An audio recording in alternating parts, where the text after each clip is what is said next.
পাশের মাটির চাপ, এক পাশের হাড়গুলো অপর পাশে ঢুকে যাবে, শুধু চিল্লানোর আওয়াজ। শুধু তা নয়, 70 থেকে 99টা সাপ এমন ভাবে ধ্বংসন করবে, একবার ধ্বংসন করার কারণে 70 গজ নিচে চলে যাইবা।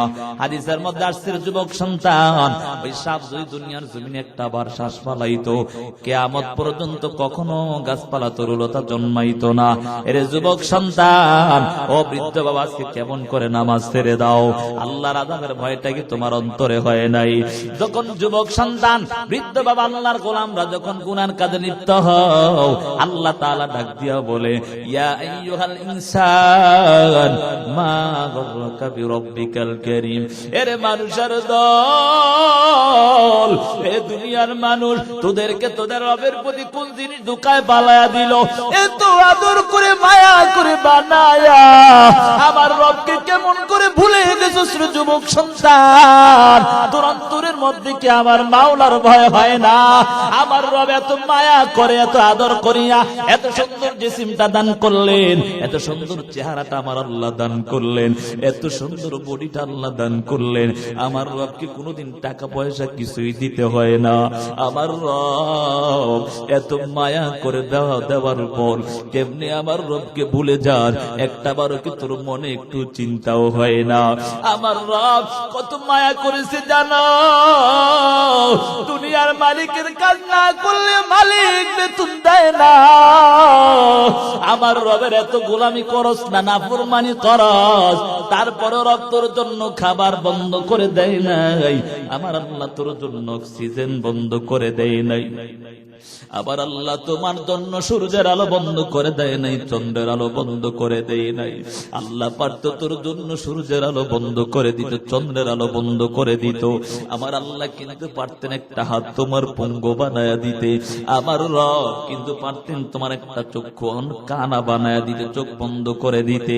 আমার রব কিন্তু পারত তোমার জবানের আওয়াজ কেড়ে নিয়ে যাইতে। কিন্তু রব এত মায়া করেছে জানো? আমার রব তোর প্রতি এত দয়া করছে, যখন মুয়াজ্জিন আযান দেয়, মুয়াজ্জিনের আযান শুনিয়া মসজিদে যাও না রে যুবক। এর যুবক বৃদ্ধ বাবা, মুয়াজ্জিন আযান দেয়, আযান শোনার পরেও কেমন করে দোকান পাটে আড্ডায় ব্যস্ত হয়ে যাও। আমার আল্লাহ ডাক দেয়, রে গোলাম আয়, আর অন্যায় করিস না, আর অন্যায় করিস না। আমি আল্লাহ এত মায়া করে বানায়া কেমনি আজকে আমি আল্লাহর নাফরমানি করো?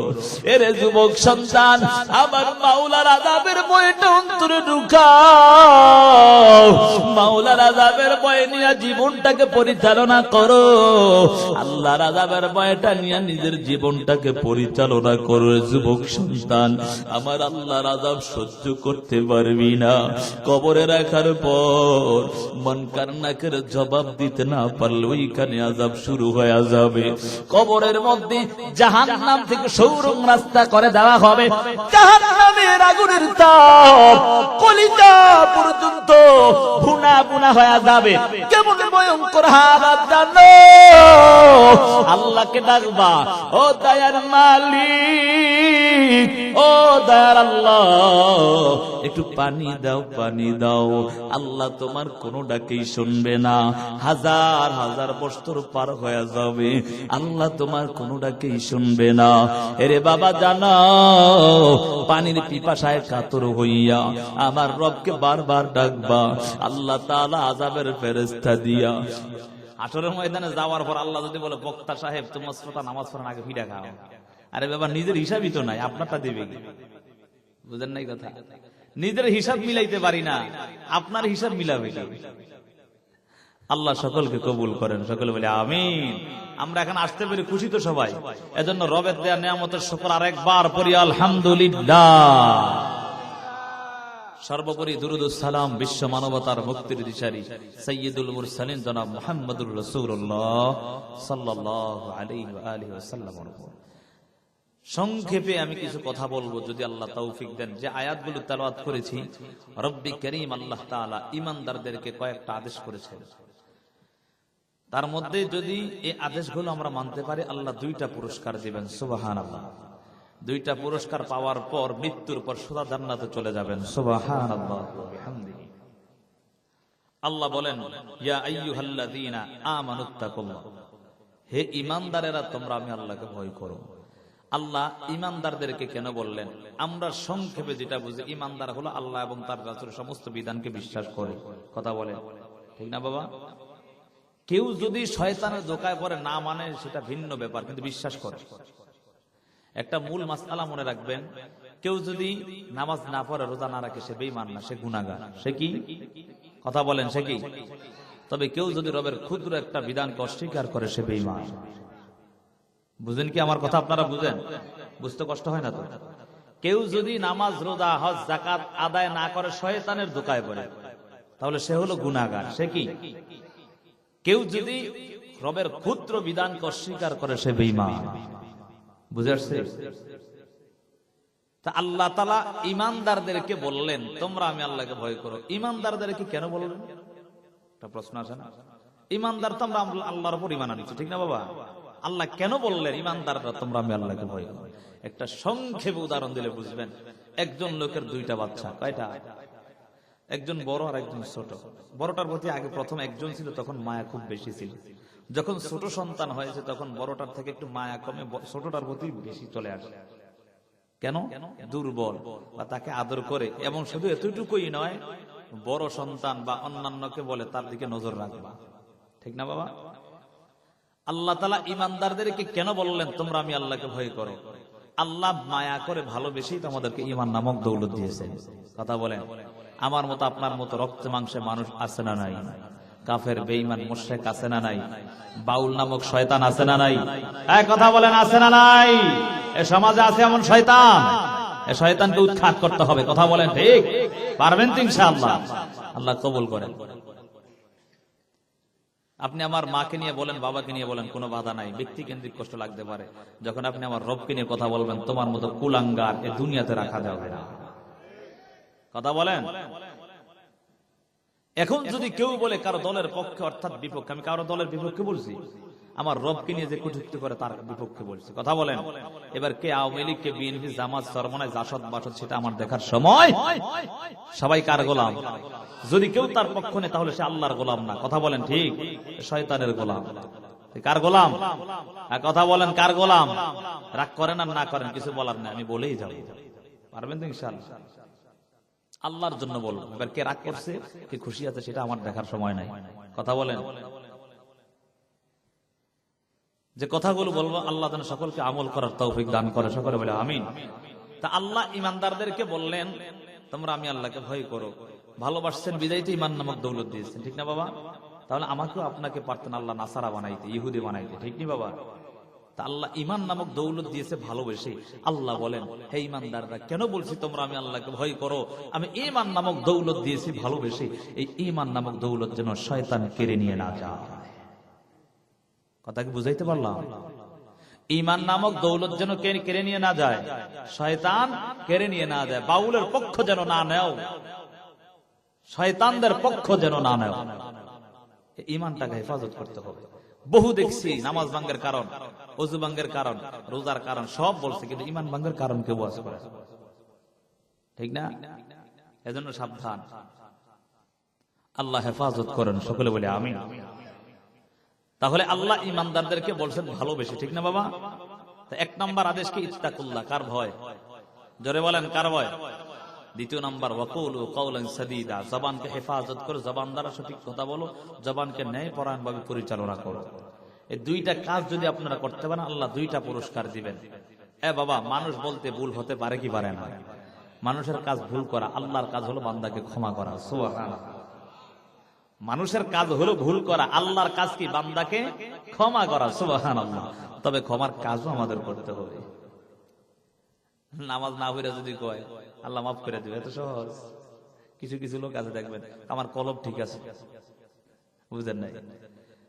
কলব ঠিক আছে, আল্লাহ হেদায়েত দান করুন। সকলে বলে আমিন। তোর কলবের মধ্যে ঝাড়ু মার। বুঝেন নাই কথা? নামাজ রোজা বাদ দিয়ে কলব বলে ঠিক আছে, এমন টাটকা শয়তান আছে না নাই? নামাজ রোজা বাদ দিয়ে কলব ঠিক করা যায়? আল্লাহ কোরআনের মধ্যে বলে ওয়ামুর আহলাকা বিস-সালাহ ওয়াসতাবির আলাইহা লা নাসআলুকা রিজকা নাহনু নারযুকুক ওয়াল আকিবাতু লিত-তাকওয়া। সুবহানাল্লাহ। আল্লাহ কোরআনের মধ্যে স্বয়ং নবীর আদেশ করে, হ্যাঁ নবী আপনি আহল পরিবারদেরকে নামাজের আদেশ করবেন, স্বয়ং নিজেও এর উপর অবিচল থাকবেন। হুজুর ঠিক আছে না? তা আল্লাহ যদি কোরআনে এই কথা কয় নবীরে, আপনি কোন সলিমুদ্দি কলিমুদ্দি শয়তানের হাড্ডির কথা গা? নামাজ রোজা বাদ দিয়ে বলে কলব ঠিক। রাগ করছেন? ওই যে কইছে আপনাকে জামাতা এলাকে কয়ে দিছি, বুঝেন না কথা? আমি চাই না কেউ জাহান্নামে যাবে, কথা বলেন, আল্লাহ কবুল করেন। তো মানুষের কাজ হলো ভুল করা, আল্লাহর কাজ কি? বান্দারে ক্ষমা করা।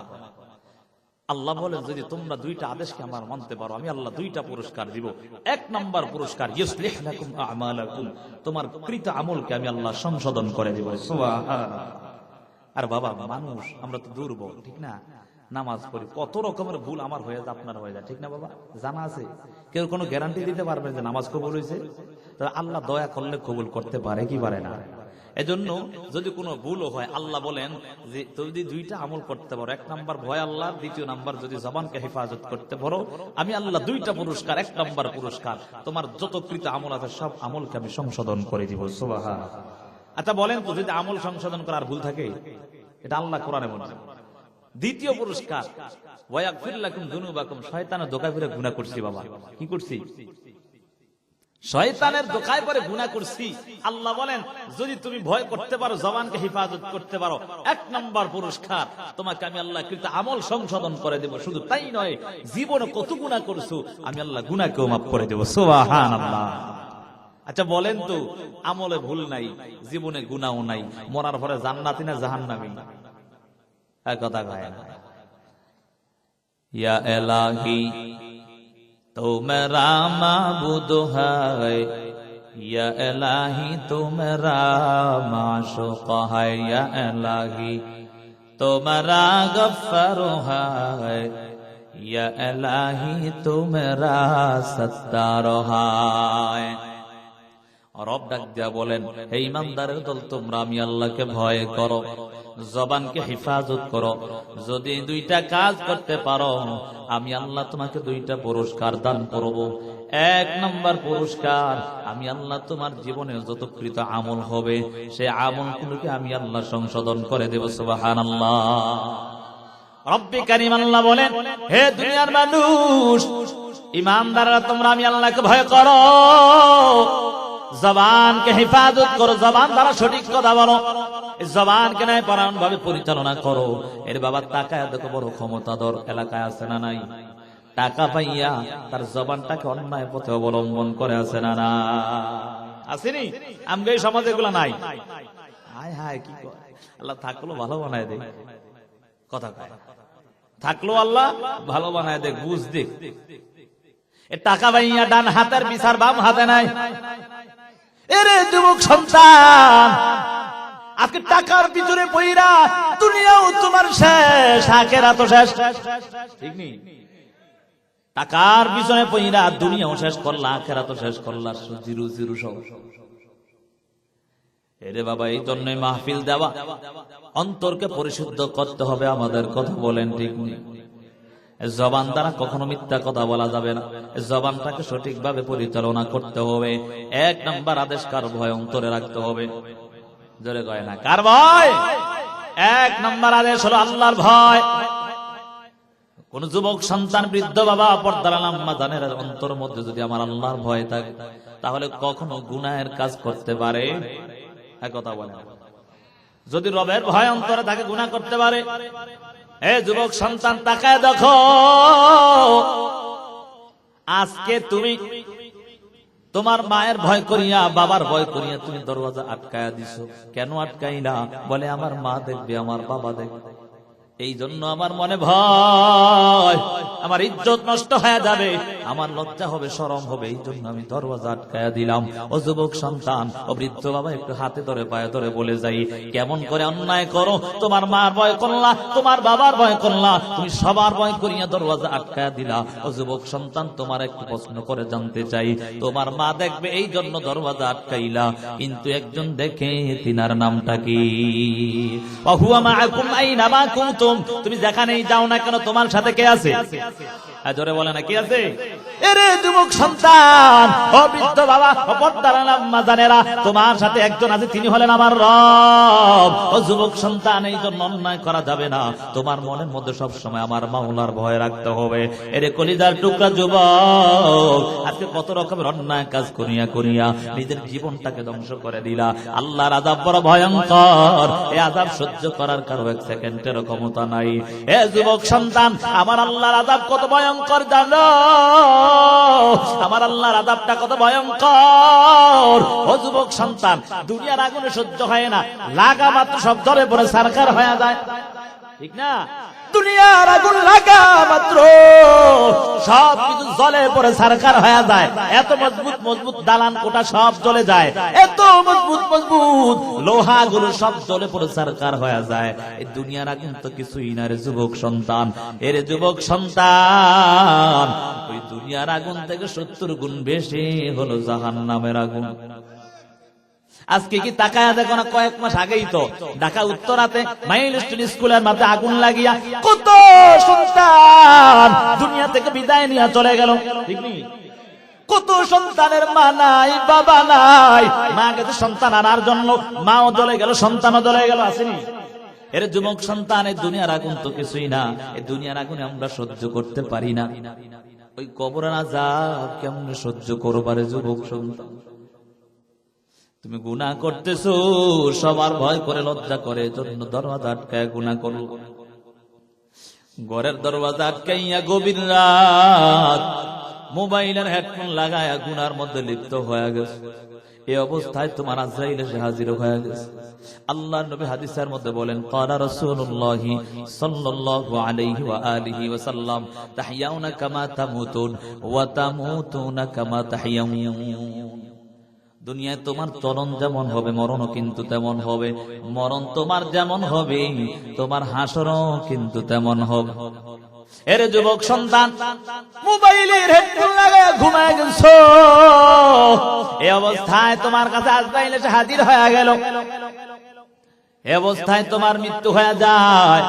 এর যুবক সন্তান, তুমি সবার ভয় করে দরওয়াজা আটকাই না, লজ্জা শরমের ভয় করে দরওয়াজা আটকাই না। ওই হাসরের ময়দানে এত লক্ষ লক্ষ কোটি কোটি মানুষের সামনে তোমাকে গুনাহগার বলে ডাক দিবে, তখন কি লজ্জা হবে না? এজন্য বাবা হাতে ধরে পায়ে ধরে বলে যাই, অন্যায় কাজে লিপ্ত হওয়া যাবে না, নামাজ ছাড়া যাবে না, আল্লাহর আযাবের ভয়টা সবসময় অন্তরে ঢুকাও। সাহাবায়ে কেরামের মধ্যে যেমন ভয়, এমন ভয় অন্তরে ঢুকাও, তাহলে যুবক সন্তান কখনো অন্যায় করতে পারে না। যুবকের অন্তরের মধ্যে যদি আমার মাওলার ভয় থাকে, ওই যুবক সন্তান কখনো মা বাবার অবাধ্য হতে পারে না। যুবক সন্তানের অন্তরে যদি আমার মাওলার ভয় থাকে, ওই যুবক সন্তান কখনো হালাল হারাম ছাড়া চলতে পারে না। যুবকের অন্তরে যদি আমার রবের ভয় থাকে, যুবক হালাল কোনটা হারাম কোনটা বেঁচে চলবে, কথা বলেন ঠিক? এজন্য যুবক সন্তান ও বৃদ্ধ বাবা, আমার রব, আপনার রব আপনাকে আর আপনাকে দুনিয়ার জমিনে পাঠালেন, একটা বারো কি চিন্তা করলেন? রব এত আদর করে মায়া করে বানানোর পর, পাঠানোর পর কেমনে রবের নাফরমানি করি? দুনিয়ার জমিনের মধ্যে মালিকের কাজ না করলে মালিক বেতন দেয়নি? বেতন দেয়? আপনাদের নরসিংদীর মধ্যে ইন্ডাস্ট্রি আছে না নাই? কারখানা আছে না নাই? ফ্যাক্টরি আছে না নাই? ওই ফ্যাক্টরির মধ্যে গিয়া যদি কর্মচারী কাজ না করে বেতন চায়, বেতন দিবে না ফিডা দিবে? হ্যাঁ, শুধু ফিডা সোর করে দৌড়ানি দিতে পারে, বুঝেন নাই কথা? কাজ না করলে বেতন দেয় না, না দেয়? আমরা গেলে কাজ ছাড়া বেতন দিব, বুঝেন নাই কথা? কাজ না করলে যদি বেতন দেয় না, এ বৃদ্ধ বাবা একটু ভালো করে দিনের কানটা লাগায় শোনো। দুনিয়ার মালিক যদি কাজ না করলে বেতন না দেয়, আমার রব এত আদর করে মায়া করে বানাইয়া তুমি আমার রবের গোলামি করবা না, তোমাকে কেমনে রব জান্নাত দিবে? এজন্য বাবা এখনো সময় আছে, আমার আল্লাহর আযাবের ভয়টা অন্তরে ঢুকায়া নাও, আমার মাওলার আযাবের ভয়টা অন্তরে ঢুকাইয়া নিজের জীবনটাকে সুন্দর করো। আল্লাহর আযাবটা কিন্তু বড় ভয়ঙ্কর আযাব।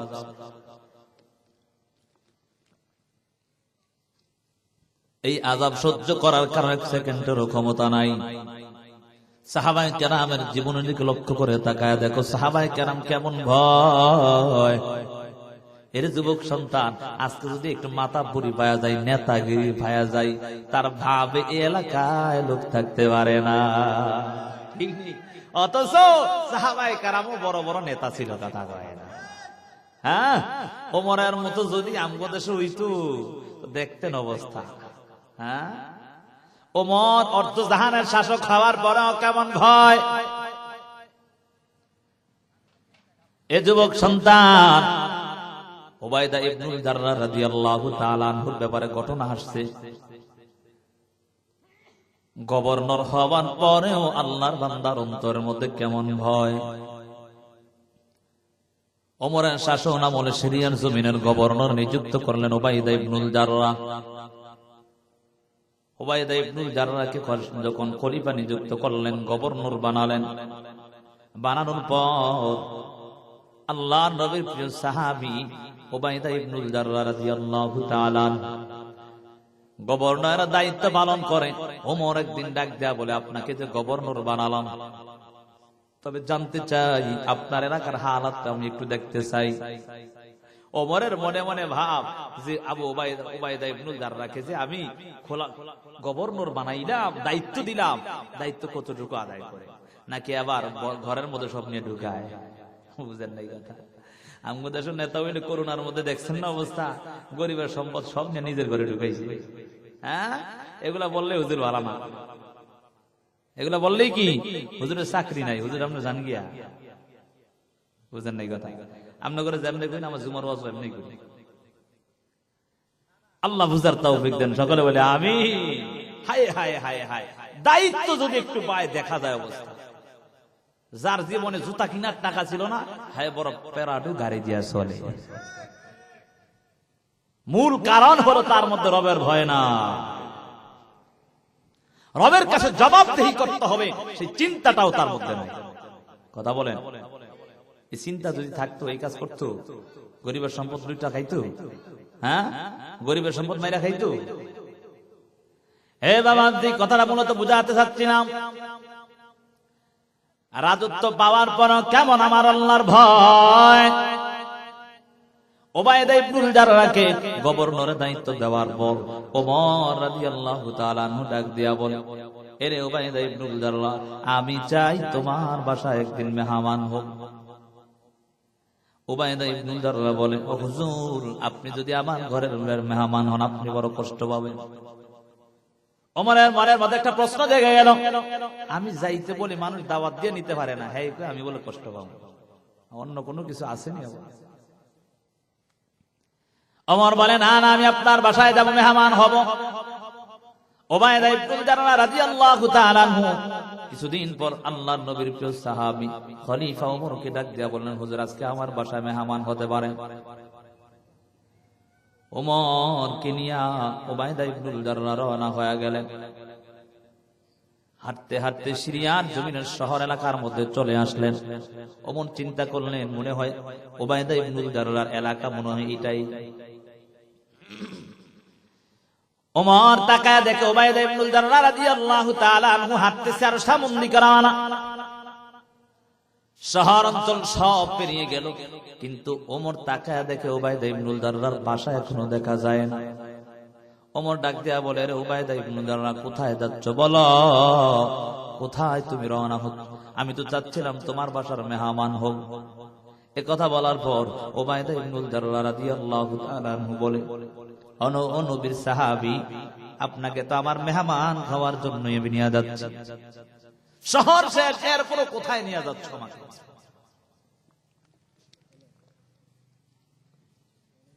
শহর শেষ হয়ে গেলে এরপরে কোথায় নিয়ে যাচ্ছ?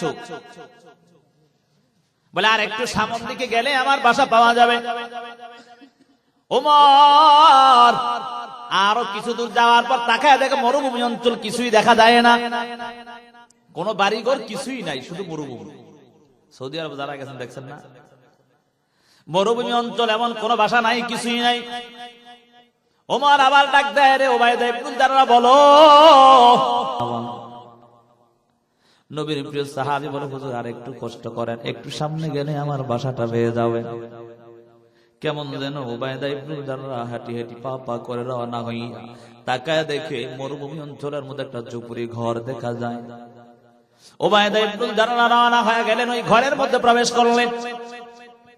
ওমর ওই ঘরের মধ্যে প্রবেশ করলেন, তাকায় দেখে কেমন যেন ভাঙা চূড়া একটা ঝুপড়ি ঘর দেখা যায়। ওমর চিন্তায় পড়ে গেলেন, এটা আবার কার ঘরের মধ্যে প্রবেশ করলেন, নাকি একটু বিশ্রাম নেওয়ার জন্য আসলেন। মায়ার নবীর প্রিয় সাহাবী উবাইদা ইবনুল জাররাহ বলে, ও খলিফাতুল মুসলিমিন, এটাই হলো আমার বাসা। সুবহানাল্লাহ। ওমর এদিক সেদিক তাকায়, বারবার তাকায়। ওমর কিছুই বলেন না। কিছুক্ষণ পর ওমর তাকায় দেখে একটা তাকের মধ্যে একটা পাত্র দেখা যায়। ওমর বলে, এই পাত্রটার মধ্যে কি একটু দেখতে চাই। নামানোর পর তাকায় দেখে এমন ভারী ভারী রুটিগুলো পানির মধ্যে ভিজায় রাখছে। আল্লাহর নবীর প্রিয় সাহাবী খলিফাতুল মুসলিমিন ওমর ডাক দিয়া বলে, এরে উবাইদা ইবনুল জাররাহ বলো, এগুলা কি, এগুলা কেন এখানে ভিজানো বলো। আল্লাহর নবীর প্রিয় সাহাবী উবাইদা ইবনুল জাররাহ রাদিয়াল্লাহু তাআলা আনহু ডাক দিয়া বলে, ও পয়গম্বরের সাহাবী খলিফাতুল মুসলিমিন ওমর, এই যে রুটিগুলো দেখেছেন এগুলা হলো আমার খাবার। বলে, কেন এগুলা ভিজানো কেন, এত মোটা কেন? ও পয়গম্বরের সাহাবী, আমি এর চেয়ে বেশি কিছু খেতে চাই না, তবে শুনেন, আমি একজন আল্লাহর বান্দাকে দিয়া প্রত্যেক সকালবেলা আমি রুটিগুলি বানাইয়া আরেক কিতাবের মধ্যে পাইলাম আল্লাহর নবীর প্রিয় সাহাবী উবাইদা ইবনুল জাররাহ এক সপ্তাহের রুটি একদিনে বানায় আনিস। ও পয়গম্বরের সাহাবী, আমি যদি প্রত্যেকদিন খাবারের টেনশন করি, আমার দায়িত্ব পালনে ব্যাঘাত করতে পারে, আমি আমার রবের কাছে কি জবাব দিব? আমার রব যদি ডাক দিয়ে বলি, রে উবাইদা ইবনুল জাররাহ বল বল, তোকে আমি সিরিয়ার জমিনের গভর্নরের দায়িত্ব দিলাম, শুধু খাবারের চিন্তায় ব্যস্ত, নিজের চিন্তায় ব্যস্ত। ও পয়গম্বরের সাহাবী ওমর, আমি আমার রবের কাছে কি জবাব দিব? আমার রব যদি ডাক দিয়ে বলে, রে উবাইদা ইবনুল জাররাহ, তুই কি নিজের চিন্তা করিয়া তোর এলাকাবাসী সবাই কষ্টের মধ্যে রইল। ও পয়গম্বরের সাহাবী, এই জন্য আমার খাবারের সময় নাই, এই জন্য আমি এই কাজটা করলাম। নবীর প্রিয় সাহাবী ওমর ডাক দিয়া কেমন যেন চোখের পানি ছেড়ে দিয়া বলে, রে উবাইদা ইবনুল জাররাহ, তুই কি এমন একটা ঘরের মধ্যে জীবনটা কাটায়া দেস? নবীর প্রিয় সাহাবী বলে, ও পয়গম্বরের সাহাবী, আমি এই ঘরের মধ্যে আমার জীবনটা কাটাই, শুধু তা নয়, সারাটা দিন শুধু কাজকর্মে অর্থাৎ গভর্নরের দায়িত্ব পালন করি। রাত্র যখন গভীর হয়, এই ঝুপড়ি ঘরের মধ্যে আসিয়া আমার মাওলার সাথে সম্পর্কটা গড়ায় নেই। ও যুবক সন্তান, আজকে তাকায়া দেখো, একজন সাহাবী হওয়ার পর, গভর্নরের দায়িত্ব পাওয়ার পর, তারপরও কেমন ভয়। ও যুবক সন্তান, তোমার মধ্যে যদি আমার আল্লাহর ভয় থাকতো, তাহলে যুবক সন্তান অপরের হক মেরে খাওয়ার সুযোগ থাকতো না। কথা বলেন ঠিক নেই? হে বৃদ্ধ বাবা, যদি ক্ষমতা পাওয়ার পর অপরের হক খাওয়ার কোন সুযোগ থাকতো না। কেন কেন? বলে, তার মধ্যে আমার রবের ভয় আছে। এই জন্য বাবা, এখনো সময় আছে, আমার আল্লাহর আযাবের ভয়টা করে নাও।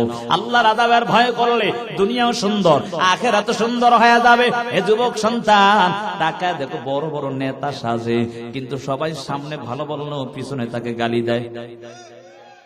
বুঝে নাই কথা? বড় নেতা, নেতারে গালি দেয় বিচি বিচি, সামনে দেখলো সার সার। হ্যাঁ, আসেনি? হায় হায়, কেমন কপাল পরা হইলি রে, তোর পিছনে দেখলো জুতা মারে, গালি দেয়। এজন্য সাবধানতা অবলম্বন করো, রবের ভয় অন্তরে ঢুকায় নাও, আল্লাহর আযাবের ভয়টা ঢুকাইয়া নিজের জীবনটাকে সুন্দর করে নাও। এর যুবক সন্তান, যদি আমার আল্লাহর আযাবের ভয় হয়, অন্তরে যদি তোমার সেই ভয়টা থাকে, কখনো মা বাবার সাথে অবাধ্য আচরণ করতে পারো না। এর যুবক সন্তান, আজকে কত রকম মা বাবার সাথে অন্যায় আচরণ করো, বলে কেন কেন? তার মধ্যে আমার রবের ভয় নাই। কারণ যুবকের অন্তরে খবরটাই নাই, আমার রব খুশি হবে তার প্রতি যখন তার মা বাবা তার প্রতি খুশি হয়ে যায়। ঠিক না? রিদার রাব্বি ফি রিদাল ওয়ালিদাইন ওয়া সাখাতুর রাব্বি ফি সাখাতিল ওয়ালিদাইন। আল্লাহ নবী হাদিসের মধ্যে বলেন, তোমার মা বাবা যদি তোমার প্রতি সন্তুষ্ট হয়, আমার আল্লাহ সন্তুষ্ট হয়ে যাবে। আর যদি তোমার মা বাবা তোমার প্রতি অসন্তুষ্ট হয়ে যায়, আমার রব তোমার প্রতি অসন্তুষ্ট হয়ে যাবে। এরে যুবক সন্তান, ও বৃদ্ধ বাবা, পর্দার আম্মা জানেরা, আজকে কত রকমের অন্যায় করে করে নিজের জীবনটাকে ধ্বংস করে দিলাম। আর অন্যায় করো না, আমার রবের আযাব সহ্য করার এক সেকেন্ডেরও ক্ষমতা নাই। যদি গুনাহগার বেঈমান নাফরমান হইয়া কবরে যাও, ওই কবরের আযাব সহ্য করতে পারবা না রে যুবক সন্তান। আল্লাহর নবী হাদিসের মধ্যে বলেন, আল কবরু রাউযাতুম মিন রিয়াজিল জান্নাহ আও হুফরাতুম মিন হুফারিন নার। আল্লাহর নবী হাদিসের মধ্যে বলেন, কবর কারো জন্য হবে জান্নাতের বাগান, কারো জন্য হবে জাহান্নামের গর্ত। যদি বেনামাজি নাফরমান মা বাবার অবাধ্য সন্তান হইয়া অন্ধকার কবরে যাও, কবরটা তোমার জন্য জাহান্নামের গর্ত হয়ে যাবে। মুনকার নাকির প্রশ্ন করবে, রবের পরিচয় দাও, ধর্মের পরিচয় দাও, নবীর পরিচয় দাও। শুধু বলবা হা হা লা আদরি, আমি কিছুই জানি না, কিছুই জানি না। আল্লাহ তাআলার ফেরেশতারা বল, এরে গুনাহগার নাফরমান বেঈমানকে মিথ্যাবাদীকে জাহান্নামের পোশাক পরায়া দাও, জাহান্নামের বিছানা বিছায়া দাও, তার সাথে আর আমাদের ব্যবহার ভালো হবে না। কবরের দুই পাশের মাটির চাপ, এক পাশের হাড়গুলো অপর পাশে ঢুকে যাবে, শুধু চিল্লানোর আওয়াজ। শুধু তা নয়, 70 দিকে 99টা সাপ এমন ভাবে দংশন করবে, একবার দংশন করার কারণে 70 গজ নিচে চলে যাইবা। হাদিসের মধ্যে আসছে, যুবক সন্তান, ওই সাপ যদি দুনিয়ার জমিনে একটা বার শ্বাস ফালাইতো, কিয়ামত পর্যন্ত কখনো গাছপালা তরুলতা জন্মাইতো না। এর যুবক সন্তান, ও বৃদ্ধ বাবা, কেমন করে নামাজ ছেড়ে দাও? আল্লাহর আযাবের ভয়টা কি তোমার অন্তরে হয় নাই? যখন যুবক সন্তান, বৃদ্ধ বাবা, আল্লাহর গোলামরা যখন গুনার কাজে লিপ্ত হও, আল্লাহ তাআলা ডাক দিয়া বলে, ইয়া আইয়ুহাল ইনসান মা গররাকা বিরাব্বিকাল কারীম। এরে মানুষের দল, এ দুনিয়ার মানুষ, তোদেরকে তোদের রবের প্রতি কোন জিনিস ঢুকায় পালায়া দিল? এত আদর করে মায়া করে বানায়া আমার রবকে কেমন করে ভুলে গেছিস রে যুবক সন্তান? তোর অন্তরের মধ্যে কি আমার মাওলার ভয় হয় না? আমার রব এত মায়া করে, এত আদর করিয়া এত সুন্দর জিসিমটা দান করলেন, এত সুন্দর চেহারাটা আমার আল্লাহ দান করলেন, এত সুন্দর বডিটা আল্লাহ দান করলেন। আমার রবকে কোনোদিন টাকা পয়সা কিছুই দিতে হয় না। আমার রব এত মায়া করে দেওয়ার পর কেমনে আমার রবকে ভুলে যান? একটা বারও কি তোর মনে একটু চিন্তাও হয় না? আমার রব কত মায়া করেছে জানো? দুনিয়ার মালিকের কাজ না করলে মালিক বেতন দেয় না। আমার রবের এত গোলামি করস না, নাফরমানি করস, তারপরে রব তোর জন্য খাবার বন্ধ করে দেয় নাই। আমার আল্লাহ তোর জন্য অক্সিজেন বন্ধ করে দেয় নাই। আবার আল্লাহ তোমার জন্য সূর্যের আলো বন্ধ করে দেয় নাই, চন্দ্রের আলো বন্ধ করে দেয় নাই। আল্লাহ পারত তোর জন্য সূর্যের আলো বন্ধ করে দিত, চন্দ্রের আলো বন্ধ করে দিত।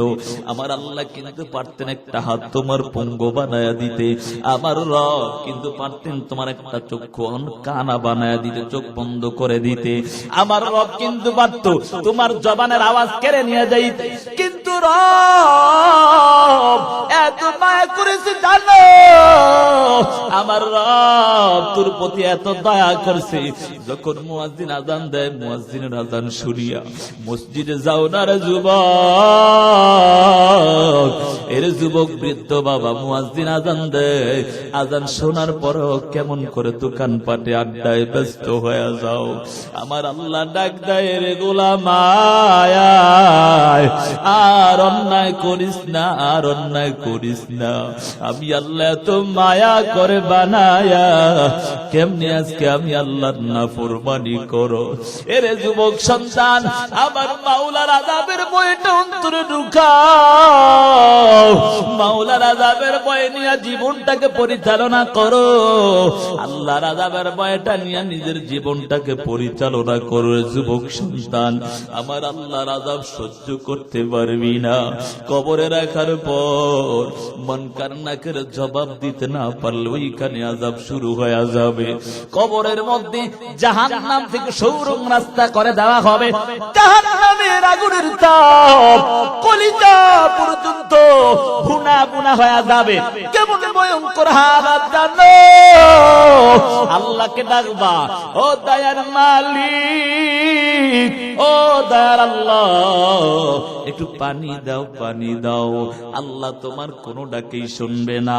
হাজার হাজার বছর পার হয়ে যাবে, আল্লাহ তোমার কোনো ডাকেই শুনবে না। এরে বাবা জানো, পানির পিপাসায় কাতর হইয়া আমার রবকে বারবার ডাকবা। আল্লাহ তাআলা আযাবের ফেরেশতা দিয়া রক্তপুঞ্জ পানি ঘামগুলোকে একত্রিত করিয়া ওই জাহান্নামীকে দেওয়া হবে। জাহান্নামী হাতে নেওয়ার পর হাতের মধ্যে যত গোশত থাকবে গোশতগুলো খসে খসে জমিনের মধ্যে পড়ে যাবে। আল্লাহকে ডাকবে, ও দয়ার মালিক, ও দয়ার আল্লাহ, এগুলা কি পানি দিলা রে আল্লাহ, সহ্য হয় না।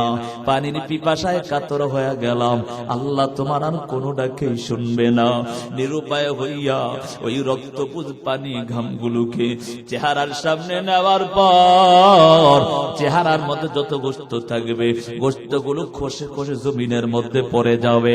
হাতের মধ্যে গোশত নাই, চেহারার মধ্যে গোশত নাই, কেমন যেন কঙ্কালের মতো হয়ে যাইবে। যুবক সন্তান, এমন ভয়ঙ্কর হালত।